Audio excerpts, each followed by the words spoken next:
Hello guys, हम आपके इग्नू के क्वेश्चन आंसर की सीरीज में ये चैप्टर 2 कर रहे थे। आपके कोड है इग्नू का ESO 12, ठीक है। ESO 12 के भारत में समाज, सोसाइटी इन इंडिया, इसके लास्ट ईयर के 10 ईयर के लास्ट क्वेश्चन कर रहे हैं हम, लास्ट 10 ईयर्स के। तो फर्स्ट चैप्टर मैंने अपलोड कर दिया था पूरा, और ये सेकेंड चैप्टर के 2 वीडियो पहले ही अपलोड किए जा चुके हैं, ठीक है। उन्हें आप नहीं देखा तो देख लीजिए। और ये आपका है ग्रामीण सामाजिक संरचना, ठीक है। इसके बचे हुए क्वेश्चन आज हम करते हैं इस वीडियो में। चलिए देखते हैं। इसके बचे हुए क्वेश्चन यहाँ से थे 5th से, ठीक है। 5th क्वेश्चन है इसका, वंश परंपरा की परिभाषा दीजिए, ठीक है। वंश परंपरा जो चली आ रही होती है, वंशानुक्रम, ठीक है। एक से दूसरी पीढ़ी में जो चली आती है वंशानुक्रम जो होती है परंपराएं, तो इसमें पूछा है वंश परंपरा। अगर वंश से रिलेटिव कुछ भी आता है तो आप इसे लिख सकते हैं, ठीक है। वंश परंपरा की परिभाषा यहाँ पूछा गया है।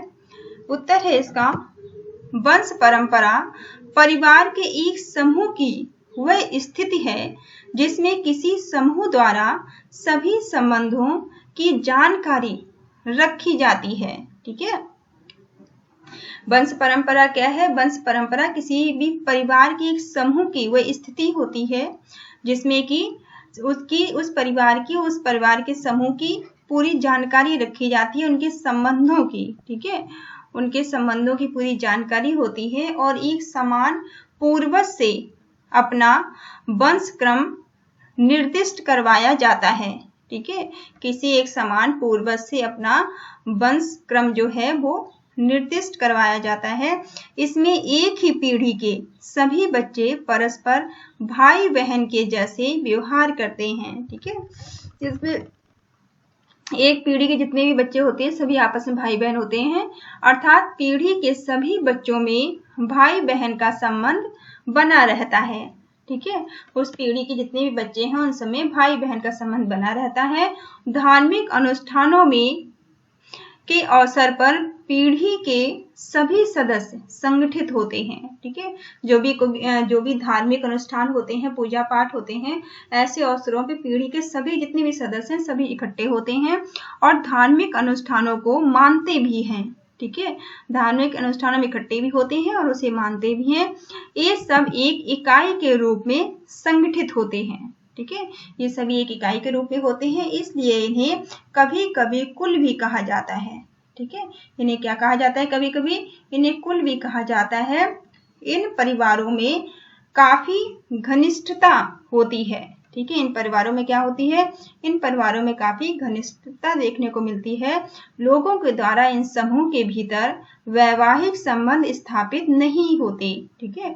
इन लोगों के द्वारा किसी इस समूह के अंदर, ठीक है, वैवाहिक संबंध नहीं होते हैं। इस परंपरा में परिवारों में जिस कड़ी तक जानकारी रहती है, ठीक है, इस परंपरा में जिस भी कड़ी तक जहां तक जानकारी होती है उसके अलग कुछ और संबंध भी विद्यमान रहते हैं, जिसमें लोगों को अपने पूर्वज की जानकारी तो रहती है परंतु वह प्रतीक संबंध के विषय में जानकारी नहीं दे पाते, ठीक है। उन्हें अपने पूर्वजों की जानकारी तो रहती है लेकिन वो हर एक चीज की वो जानकारी नहीं दे पाते, हर एक संबंध की। ऐसे परिवारों द्वारा एक दूसरे से परस्पर संबंध बनाया जाता है, ठीक है। ऐसे परिवारों के साथ संबंध बनाया जाता है और आपस में भाई बहन जैसे शब्दों द्वारा परस्पर संबंधों में निरंतरता रहती है और यह बहिर्विवाहित समूह होते हैं, ठीक है। ये बहिर्विवाहित समूह होते हैं, इनमें आपस में विवाह संबंध नहीं बन सकते, ठीक है। इनमें आपस में विवाह संबंध नहीं होते हैं। इन समूह द्वारा अपने आप को दर्शाने के लिए गोत्र या वंश जैसे शब्दों का प्रयोग किया जाता है, ठीक है। आपने गोत्र और वंश के बारे में सुना होगा, ठीक है, जिनका गोत्र एक होता है उसमें शादियां नहीं होती, इस तरह का है ना। तो इनमें गोत्र या वंश जैसे शब्द का प्रयोग किया जाता है। पारिवारिक संबंधों के ये संबंध 3 से 7 पीढ़ी तक जुड़े रहते हैं, ठीक है। ये संबंध कब तक जुड़े रहते हैं? 3 से 7 पीढ़ियों तक जुड़े रहते हैं। और पीढ़ी दर पीढ़ी ये परंपरा चलती रहती है। सदस्यों द्वारा इनका पालन पूर्ण निष्ठा से किया जाता है। ठीक है, जो भी सदस्य होते हैं इसके, ये पूर्ण निष्ठा के साथ इसका पालन भी करते हैं। तो इस तरह से ये क्वेश्चन समाप्त होता है। नेक्स्ट क्वेश्चन इसमें क्वेश्चन नंबर 6, भारत में परिवार के अध्ययन में विकास चक्र के दृष्टिकोण का क्या अर्थ होता है। ठीक है, भारत के अंदर जो परिवार शब्द है, भारत के अंदर परिवार के अध्ययन, जो परिवार शब्द है भारत में, विकास चक्र में इसका दृष्टिकोण क्या हो सकता है, इसके बारे में आपसे पूछा है कि भारत में परिवार के अध्ययन में विकास चक्र का, ठीक है, विकास चक्र के दृष्टिकोण का क्या अर्थ होता है। चलिए देखते हैं इसको।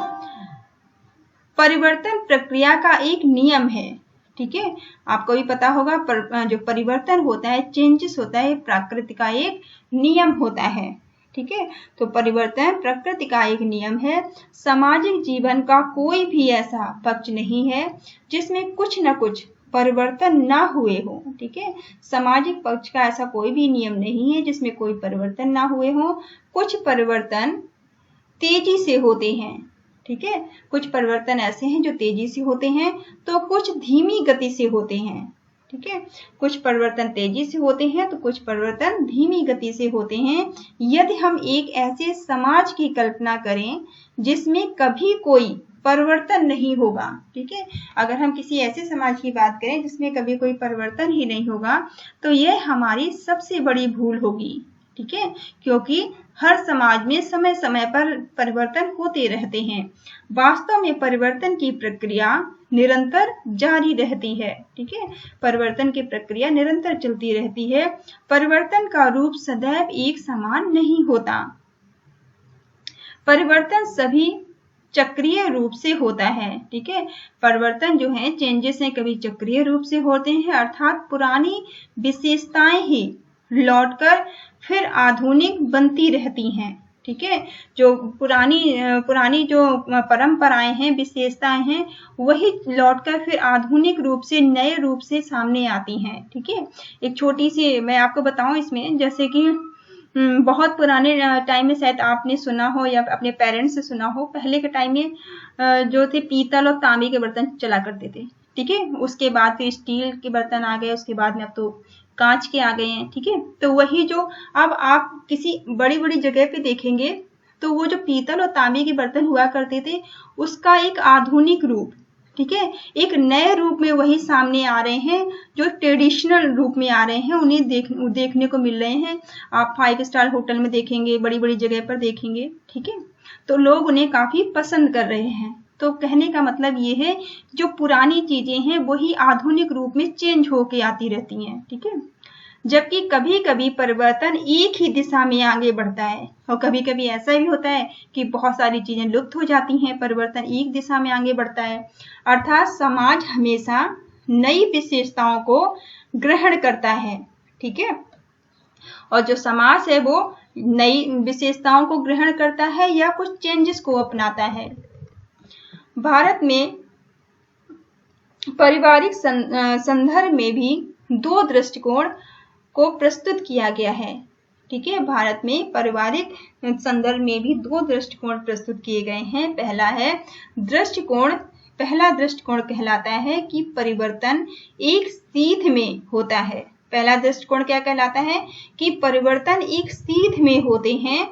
इसका परिणाम यह हुआ है कि परिवार का विघटन हुआ है। ठीक है, इसका परिणाम क्या निकल के आया है कि परिवार का विघटन हुआ है, अर्थात संयुक्त परिवार विघटित होकर एक नवीक्रिया परिवार की श्रेणी में आ गए हैं।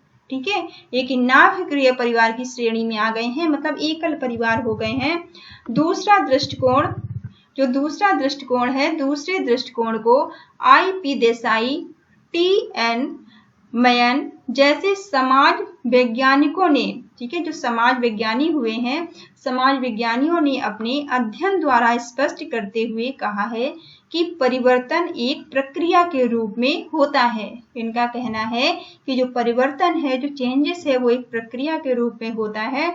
उनके द्वारा यह माना गया है कि पारिवारिक संरचना में होने वाला परिवर्तन एक चक्रीय रूप में होता है। ठीक है, उन्होंने ये भी माना है कि जो पारिवारिक संरचना में जो परिवर्तन हुआ है वो भी एक चक्रीय रूप में होता है। जैसे नाभिकीय परिवार में जब बच्चे बड़े होंगे, ठीक है, नाभिकीय परिवार में जब बच्चे बड़े हो जाएंगे और उनकी शादी हो जाएगी तो वह संयुक्त परिवार बनेगा।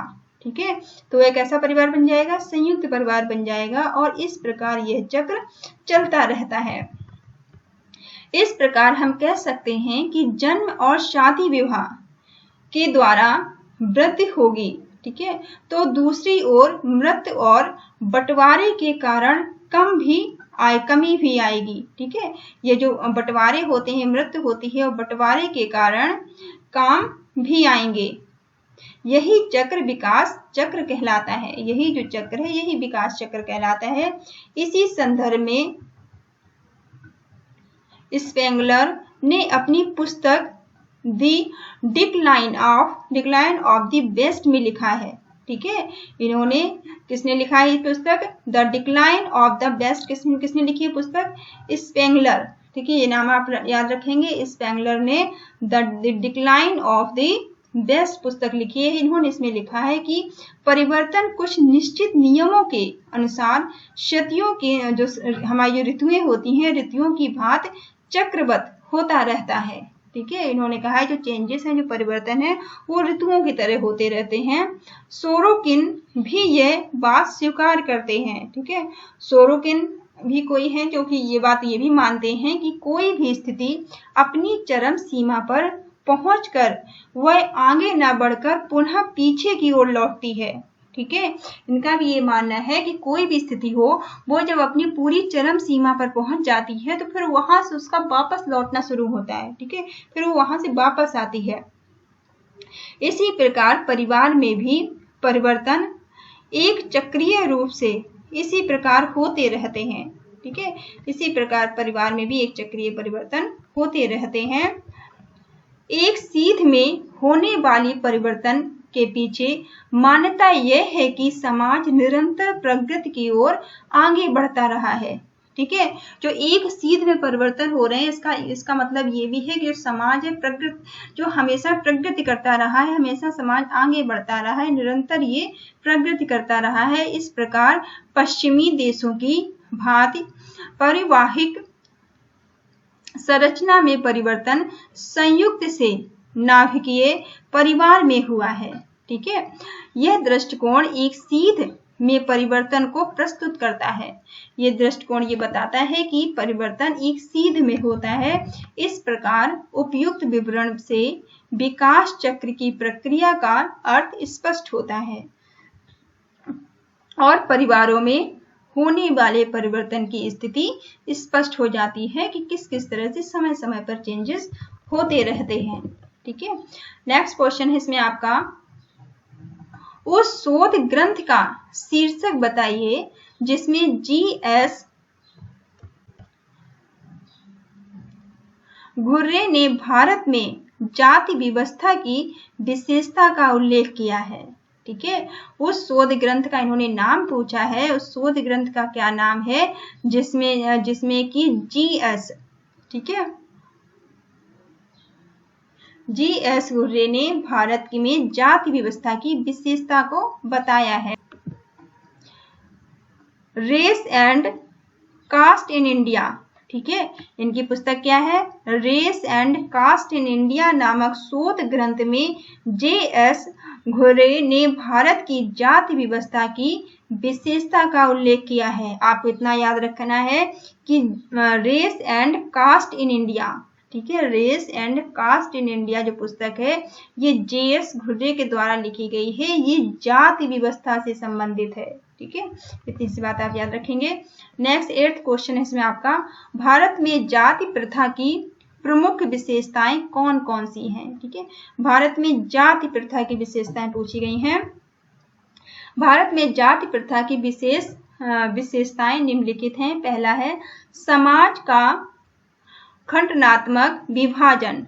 ठीक है, समाज का जो खंडनात्मक विभाजन है, भारतीय जाति व्यवस्था में हिंदू समाज कुछ खंडों में विभाजित हो गया है। ठीक है, भारत में जो हिंदू समाज है वो भी कुछ भागों में डिवाइड हो गया है, विभाजित हो गया है।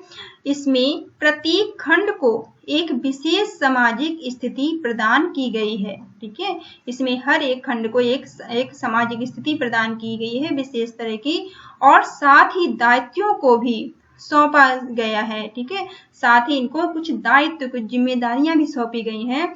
इसके पश्चात प्रत्येक व्यक्ति से ये आशा की जाती है कि यह अपनी जातिगत प्रस्थित व कर्तव्यों के अनुसार समाज में व्यवहार करेगा। ठीक है, इनकी जो भी जातिगत परिस्थिति है, ठीक है, इसके और इनके जो कर्तव्य उनके अनुसार ये समाज में व्यवहार करेंगे। अगर इन नियमों का पालन नहीं किया जाता तो इसे दंडित किया जाएगा। ठीक है, ये अभी तो कुछ भी नहीं है, पुराने टाइम के बारे में लिखा हुआ है इसमें, जो पुराने टाइम में क्या क्या व्यवस्थाएं थी। ठीक है, अभी तो ऐसा कुछ भी नहीं है इस टाइम, तो ये पुराने टाइम की बात की जा रही है। अभी इसका इससे कोई रिलेशन नहीं है, आप ये मान सकते हैं। ठीक है, ये जातवाद व्यवस्था कुछ नहीं है ये। नेक्स्ट आपका है संस्तरण। ठीक है, नेक्स्ट दूसरा क्या है? संस्तरण। संस्तरण में जाति व्यवस्था में ऊंच नीच की परंपरा स्थापित होती है। ठीक है, संस्तरण में क्या है? संस्तरण में जाति व्यवस्था में ऊंच नीच, ठीक है, ऊंच नीच के बारे में आपने सुन रखा होगा, पुराने टाइम में चलता, तब तो ऐसा कुछ भी नहीं है। ठीक है, अब इन चीजों का रिलेशन आज से नहीं है। तो ऊंच नीच की परंपरा स्थापित होती है। इस संस्तरण में ब्राह्मण जाति की स्थिति सर्वोच्च है। ठीक है, इसमें क्या, जो ब्राह्मण होते हैं इनकी स्थिति सबसे ऊंची मानी जाती है। इसके बाद क्रमशः क्षत्रिय आते हैं, फिर वैश्य आते हैं, और सबसे निम्न स्तर पर शूद्र लोगों का होता है। ठीक है, सबसे निम्न स्तर पर शूद्रों को माना जाता है।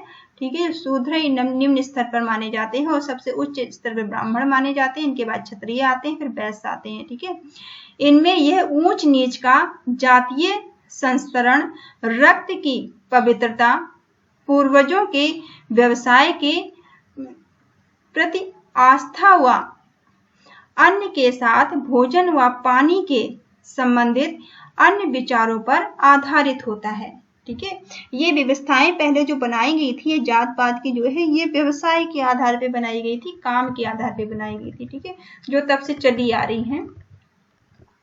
नेक्स्ट पॉइंट है जन्म से जाति का निर्धारण। ठीक है, अब यहाँ जन्म से जाति का निर्धारण किया गया है। जाति व्यवस्था में जाति का निर्धारण जन्म से किया जाता है। व्यक्ति द्वारा जिस जाति में जन्म लिया जाता है उसी जात समूह में वह जीवन पर्यतन रहता है। ठीक है, व्यक्ति की निर्धनता और संपन्नता और सफलता और असफलता जाति से अलग नहीं कर सकती। ठीक है, व्यक्ति की जो व्यक्ति की निर्धनता होती है या संपन्नता होती है, वो अमीर है या गरीब है, या वो सफल है या असफल है, जात से अलग नहीं कर सकती। वो इसे जात से बाहर निकालने का कारण केवल मात्र बहिष्कार हो सकता है। ठीक है, बहिष्कार के कारण आपने सुना होगा, पुराने टाइम में गाँवों में बहिष्कार कर देते थे, किसी बात पे निकाल देते थे उनको, इस तरह की अत्याचार हुआ करते थे पुराने टाइम में। ठीक है, लोगों के ऊपर जात पात के नाम पे। आपने अगर सुना हो या आपने पूर्वजों से सुन रखा हो, अपने जो आपके परिवार में बड़े बुजुर्ग हैं, कि जात पात के नाम पे बहुत लोग अच्छा व्यवहार नहीं किया करते थे पहले, है ना। नेक्स्ट है भोजन व सामाजिक सहवास पर निषेध। ठीक है, भोजन व सामाजिक सहवास पर निषेध। इस प्रक्रिया में सदस्यों के लिए अपने समूह के बाहर भोजन और सामाजिक सहवास पर नियंत्रण रखा जाता था।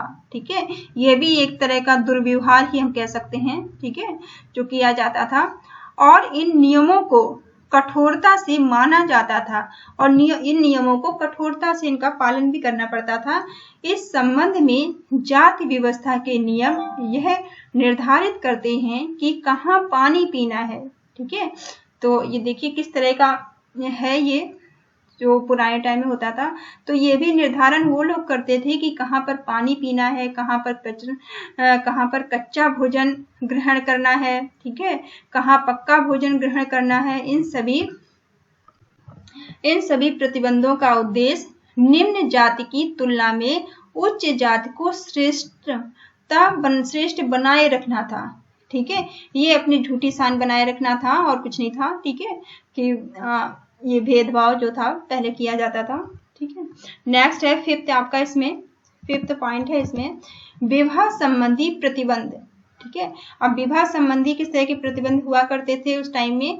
जाति व्यवस्था के अनुसार जाति के व्यक्ति को केवल अपनी जाति के अंदर ही विवाह करने की अनुमति प्राप्त होती थी। ठीक है, उस टाइम जो पुराने टाइम में आप दूसरी कास्ट में शादी नहीं कर सकते थे, आप सिर्फ अपनी कास्ट में ही शादी कर सकते थे।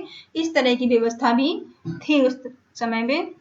अंतर जातीय विवाह अस्वीकृत होता था। अगर आपने दूसरे किसी कास्ट में शादी कर ली तो समाज उसे मानता ही नहीं था। ठीक है, उस शादी को वो शादी नहीं मानते थे। वेस्टरमार्क के द्वारा स्वीकार किया गया है कि अंतर विवाह ही जाति व्यवस्था का सार तत्व है। ठीक है, वेस्टरमार्क ने ऐसा स्वीकार भी किया है, ये कोई होंगे समाजशास्त्री वगैरह। ठीक है, इन्होंने ऐसा माना भी है, स्वीकार भी किया है कि जो अंतर विवाह है वो अंतर विवाह ही जाति व्यवस्था का सार तत्व इन्होंने माना है इसे। दूसरा है इसमें पेशे पर प्रतिबंध। अब देखिए यहाँ पे पेशे मतलब रोजगार। ठीक है, रोजगार पर भी किस तरह की प्रतिबंध थे? जातियों के निश्चित पेशे होते थे। अब अगर जातियों के हिसाब से पेशे भी होते थे, आप अपनी मर्जी से कोई अपना व्यवसाय भी नहीं चुन सकते थे उस टाइम। ठीक है, ये इस तरह की व्यवस्थाएं लोगों ने बना रखी थी। तो आप अपनी मर्जी से अपना व्यवसाय नहीं चुन सकते थे। जातियों के निश्चित पेशे होते थे और जाति के सदस्यों द्वारा अपने पैतृक पेशे को ही चुना जाता था। ठीक है, और जो जातियां होती थी वो अपने पैतृक पेशे को ही चुनती थी। जो उनके पूर्वज करते आ रहे हैं वो उनको ही चुनते थे, वो चेंज करना चाहें तो बेचारे नहीं कर सकते थे। ठीक है, ये सब एक तरह से आप इसे, मैं तो इसे गलती मानती हूँ, आप क्या मानेंगे पता नहीं। पेशों का निर्धारण ऊंच नीच के आधार पर किया जाता था। ठीक है, जो पेशे का निर्धारण किस तरह से किया जाता था? ऊंच नीच के आधार पर किया जाता था। एक दूसरे के पेशे को अपनाने पर विरोध किया जाता था। ठीक है, आप अगर एक दूसरे के पेशे को अपनाएंगे, एक दूसरे के व्यवसाय को अपनाएंगे तो उससे विरोध होगा आपका। ठीक है, आप नहीं अपना सकते। जबकि किसी भी समाज का एक दूसरे के पेशे से ही, एक दूसरे के व्यवसाय से ही काम चलता है। ठीक है, नेक्स्ट है पॉइंट इसमें 7, सामाजिक और धार्मिक निर्योग्यता। ठीक है, सामाजिक और धार्मिक निर्योग्यता। इस प्रक्रिया में जाति व्यवस्था द्वारा कुछ जातियों को सामाजिक और धार्मिक क्षेत्र में विशेष अधिकार दिए जाते थे।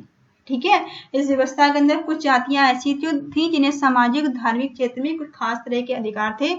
वहीं कुछ जातियों को अनेकों अधिकार से वंचित किया जाता था। ठीक है, अब इन्हें सामाजिक और धार्मिक अधिकारों से भी वंचित कर दिया गया, वो भी इनको नहीं दिए गए। इस संदर्भ में देखा जाए तो सबसे अधिक नियोग्यता अछूत जातियों के लिए थी। ठीक है, अगर सबसे ज्यादा देखा जाए तो जो शूद्र वर्ग के लोग थे उन पर सबसे ज्यादा अत्याचार हुए हैं, उन पर ऐसी प्रतिबंधियां लगाई गई हैं। इन्हें सड़कों पर चलने और मंदिरों के पास जाने तक का अधिकार प्राप्त नहीं था। ठीक है, लोगों ने भगवान की पूजा करने का भी अधिकार इनसे छीन लिया था। ठीक है, उसके लिए सार्वजनिक स्थानों पर बैठने पर भी ठोकर प्रतिबंध था। ठीक है, जो वो लोग थे जो कठोर प्रतिबंध ऐसा भी था कि वो सार्वजनिक स्थानों पर भी बेचारे नहीं बैठ सकते थे। ठीक है, इस तरह के प्रतिबंध लगाए गए।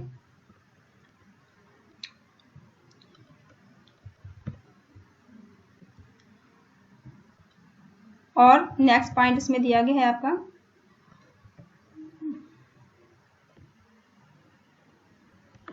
ठीक है। तो ये इस तरह के इसमें काफी ज्यादा प्रतिबंध थे। आपने देखा किस किस तरह से लोगों ने अपने अपने हिसाब से समाज को बना रखा था, ठीक है।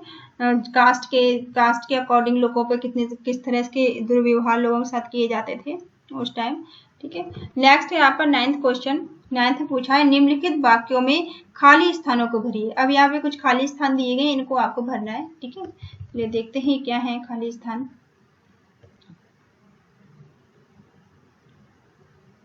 हाँ, पहला है बहिर्विवाह का अर्थ अपने समूह के डैश विवाह संबंधित है, ठीक है।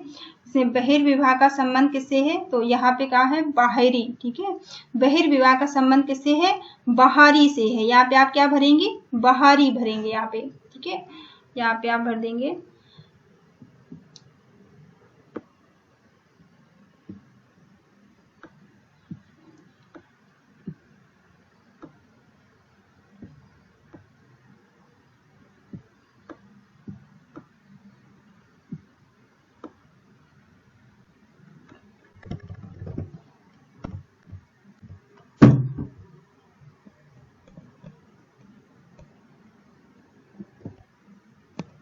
ठीक है। इसको आप बाहरी भर देंगे यहाँ पे। तो फर्स्ट का इसका बाहरी हो जाएगा, इस तरह से आप लिख लेना इसमें। नेक्स्ट आपका खा का एक जाति के लोग अपने वंशाक्रम एक समूह पूर्वज में मानते थे, पूर्वज से मानते थे, जो ऐतिहासिक डैश या हो सकता था, ठीक है। जो एक जाति के लोग होते थे, एक जाति के लोग अपना वंशाक्रम एक समूह, ठीक है, एक सामूहिक पूर्वज से मानते थे, जो कि ऐतिहासिक मिथक, ठीक है, ऐतिहासिक मिथक हो सकता था या फिर दैवी हो सकता था, ठीक है। तो खा में आप इसको भर लेंगे, यहाँ पे लिखा हुआ है, यहाँ देख के भर लेना, ठीक है। गा में क्या है, तमिलनाडु के गांवों में ब्राह्मण उन क्षेत्रों में निवास करते थे जिन्हें अग्रहारम कहा जाता था। यहाँ पे आप अग्रहारम लिख लेंगे, ठीक है। ये आपका 9 था छोटा सा। नेक्स्ट आपका 10th क्वेश्चन में पूछा गया आपसे जजमानी व्यवस्था की व्याख्या। आप देखिए जजमानी की बात हम कई बार कर चुके हैं, ठीक है। हमने फर्स्ट चैप्टर में भी जो किया था उसमें भी जजमानी की बात की थी, इसके पहले वाले क्वेश्चनों में भी हमने जजमानी की बात की थी। तो आई होप आपने वीडियो अगर आप मेरे देख रहे होंगे तो जजमानी व्यवस्था आपको अच्छे से समझ में आ चुकी होगी अभी तक, ठीक है। तो चलिए एक बार फिर से देख लेते हैं। अगर जजमानी व्यवस्था के बारे में क्वेश्चन आता है, ठीक है, तो आप यही लिखेंगे जजमानी का अर्थ, जजमान शब्द का अर्थ आश्रयदाता, ठीक है, आश्रयदाता होता है। आश्रयदाता मतलब एक दूसरे पर निर्भर करती हैं, ठीक है। जजमान का मतलब होता है एक दूसरे पर, जजमानी व्यवस्था का मतलब एक दूसरे पर निर्भर करना, एक दूसरे के व्यवसाय पर या, ठीक है, जैसे भी है। तो जजमान शब्द का अर्थ आश्रयदाता, ठीक है, आश्रयदाता होता है। ये आप याद रखेंगे, जजमान का अर्थ क्या है, आश्रयदाता होता है, जो आश्रय देता है। जातियों में कुछ जातियां आश्रयदाता के रूप में विद्यमान रहती हैं, ठीक है। जातियों में कुछ जातियां ऐसी होती हैं जो आश्रयदाता के रूप में विद्यमान रहती हैं, सभी हर टाइम ही होता है ऐसा हर समाज में। और अन्य जातियां सेवा कर्मी होती हैं, ठीक है। आज भी आप देखते हैं कि अगर आपने कोई व्यवसाय करा है, आपका अपना कोई खुद का व्यवसाय है, बड़ा व्यवसाय है, तो आपने अपने नीचे काम करने वाले लोगों को लगा रखा है, ठीक है। तो इस तरह की व्यवस्था सेवा कर्मी जातियों के द्वारा भू स्वामित्व वाली उच्च व मध्य जातियों को सेवाएं प्रदान की जाती थी, ठीक है। तो इसमें क्या था कि अन्य जो जातियां होती थी, सेवा कर्मी जो सेवा करने वाली होती थी, और सेवा कर्मी जो जातियां हैं, सेवा कर्मी जातियों के द्वारा भू स्वामित्व, ठीक है। पहले तो जैसे भू स्वामित्व का मतलब होता है जो गांवों में जैसे जिनके पास बहुत सारी जमीन होती थी, वो जमींदारी टाइप किया है ना, जमींदारी हो जाती है, इसके बाद बहुत सारी जमीन है, जमींदार बन गए वाली जो उच्च और मध्य जातियों को सेवाएं प्रदान की जाती थी, और बदले में वे रुपए या वस्तुएं प्राप्त करते थे। वो अपनी सेवाएं देते थे और बदले में उनको या पैसे मिलते थे या वस्तु मिलती थी, ठीक है।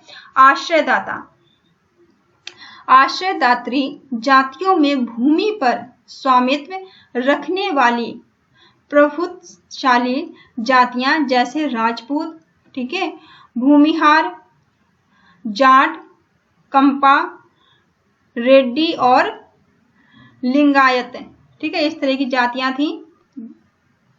इस तरह की जातियों का जो था वो भूमि के स्वामी हुआ करते थे, भूमि पर जिनका स्वामित्व होता था, ठीक है। इस तरह की जातियों का भूमि पर स्वामित्व होता था, इनकी अपने पास बहुत सारी भूमि होती थी, जमीन होती थी बहुत सारी।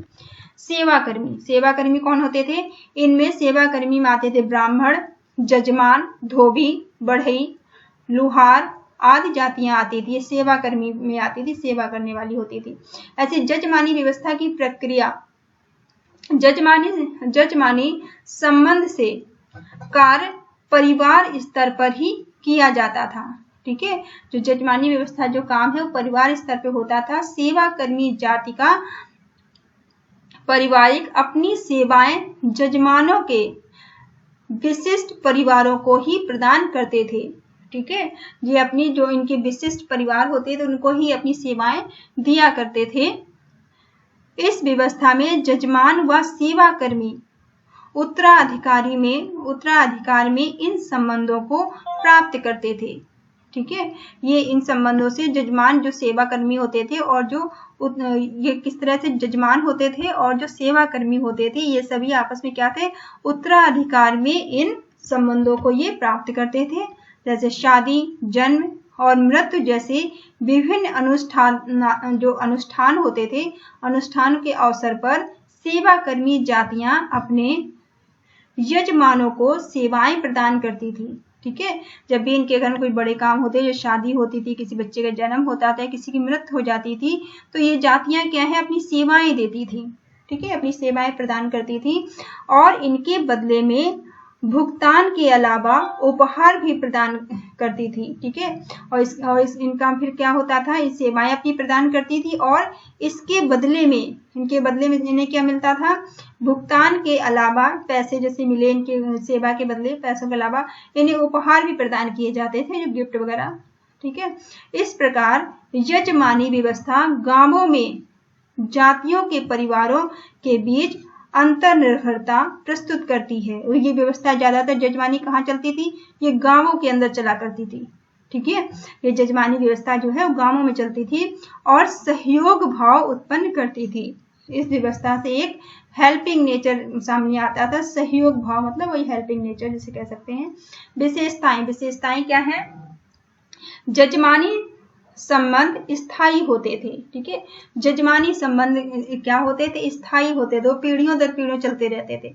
जैसे कोई परिवार है, ठीक है, उनके पिता सेवा कर रहे हैं किसी परिवार के, उनके बच्चे भी वही कर रहे हैं, उनके बच्चे भी वही कर रहे हैं, तो ये स्थायी हो जाते थे। ठीक है, कई पीढ़ियों तक चलती रहती थी। फिर जजमानी व्यवस्था वंशानुगत भी होती थी। ठीक है, पीढ़ियों दर पीढ़ी वंश दर वंश चलती रहती थी।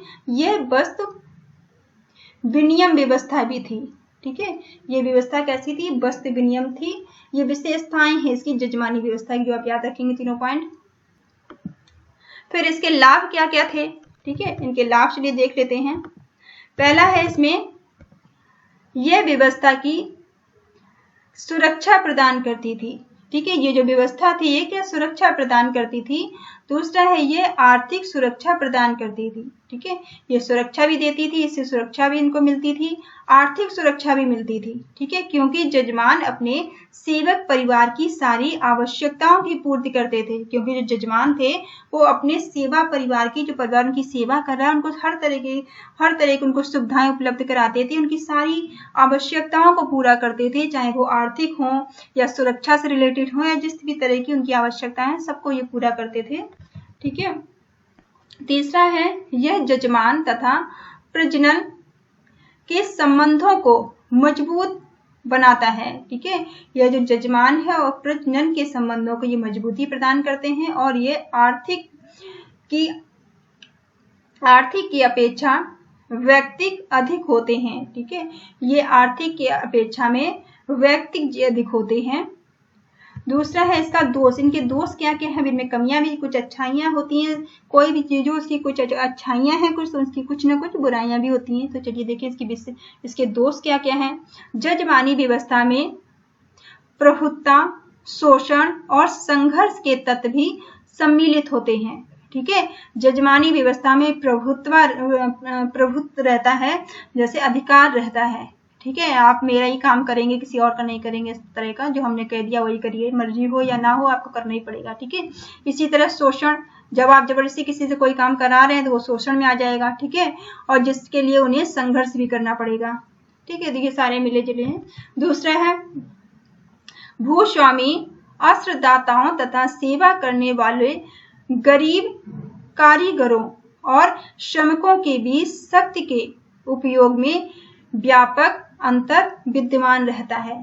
ठीक है, जो भूस्वामी होते हैं, आश्रयदाताओं तथा सेवा करने वाले। ठीक है, मान लीजिए कोई अमीर आदमी है, कोई जिसके पास जो जमींदार है कोई गांव का, ठीक है, उसके अंडर जो लोग काम कर रहे हैं तो वो तो बेचारे या तो गरीब होंगे, वो अपनी सेवाएं दे रहे हैं, वो गरीब भी होंगे, वो कमजोर भी होंगे, वो श्रमिक वर्ग के लोग हैं। ठीक है, उनके पास उतनी शक्ति भी नहीं होगी उसके बराबर। तो ये सारी भी चीजें आती हैं, ये भी एक शोषण का कारण बन जाती हैं। ठीक है, थर्ड है धनी और शक्तिशाली जजमान गरीब सेवा कर्मी का शोषण करते थे। ठीक है, जो धनी लोग होते थे, धनी और शक्तिशाली जो जजमान हैं, वो गरीब व्यक्ति का वो हमेशा शोषण किया करते थे, उनसे काम भी कराते थे और उनके साथ बुरा व्यवहार भी करते थे। ठीक है, दूसरा है वर्तमान स्थिति। अब आज की स्थिति क्या है? नगरीकरण के प्रभाव एवं यातायात के द्रुतगामी साधनों के विकास के कारण जजमानी व्यवस्था विघटित हो रही है। ठीक है, जैसे जैसे अब आपको पता होगा ये सब पुरानी कुरीतियां हैं। ठीक है, इन्हें कोई आप अच्छाइयां नहीं कह सकते हैं। ठीक है, ये पुराने टाइम की सारी कुरीतियां हैं जिन्हें अब शहरीकरण के कारण जैसे जैसे हमारा देश आगे बढ़ रहा है, शिक्षित हो रहा है, डेवलप हो रहा है, लोग कामकाजी हो रहे हैं। ठीक है, तो वो एक दूसरे वो चीजों को वो बर्दाश्त नहीं कर रहे हैं। ठीक है, तो वो आगे बढ़ रहे हैं। तो ये वर्तमान जो रूप है वो नगरीकरण के प्रभाव एवं यातायात के द्रुतगामी साधनों के विकास के कारण जजमानी व्यवस्था अब क्या हो गई है? ये विघटित हो गई है। ठीक है, लगभग ये खत्म हो गई। आप ये कह सकते हैं खत्म, शायद अभी भी थोड़ा बहुत गांव में चलती होगी। ठीक है, लेकिन अब लगभग ये खत्म हो रही है। ठीक है, परंतु यह सत्य है कि जातियों में जो अलग अलग जो जातियों के बीच जो अन्योन्याश्रितता थी वो गांवों में जाति व्यवस्था की प्रमुख विशेषता थी। ठीक है, जो गांव थे वहां पे खास करके लोगों की जात पात के नाम पर लोगों के साथ दुर्व्यवहार किया जाता था। ठीक है, सिर्फ जात पात के नाम पर ही नहीं, अगर आप देखें तो जात पात के नाम पर, गरीबी के नाम पर। ठीक है, गरीबी जो सबसे बड़ी आप वो कह सकते हैं कि वो गरीबी का संबंध किसी जात पात से है ही नहीं। ठीक है, तो गरीबी के नाम पर भी लोगों का शोषण सदियों से लोग करते आ रहे हैं, जात पात और गरीबी के नाम पर। तो और गरीबी का संबंध किसी और चीज से होता ही नहीं है। ठीक है, तो ये आपका चैप्टर इसमें यहाँ पे खत्म होता है आपका। ठीक है, आई होप आपको अच्छा लगा होगा। आप मेरे चैनल को लाइक करिए, शेयर करिए, सब्सक्राइब करिए, और अगर आप पीडीएफ चाहते हैं तो मुझे आप अपनी मेल आईडी मैसेज कर दीजिए। ठीक है, आप कमेंट बॉक्स में अपनी मेल आईडी लिख दीजिएगा, मैं उसमें आपको पीडीएफ मेल कर दूंगी। ठीक है, thank you all of you, thank you for watching.